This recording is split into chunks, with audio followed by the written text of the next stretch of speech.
Okay, the TV has not been working. Did a Google search to find the problem.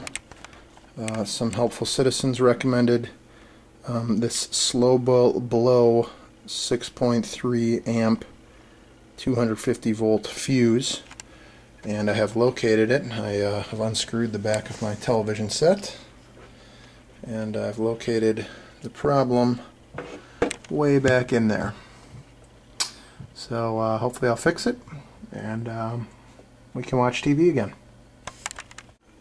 Okay, we're halfway through the procedure here, and the diagnosis online was that this particular piece had burned out. You can see right in the middle there, it has indeed, this piece is the old one.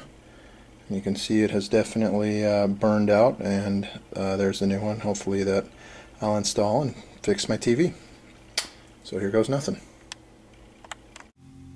Alright, we've replaced the old burned out fuse with the new one, and placed the back on the TV.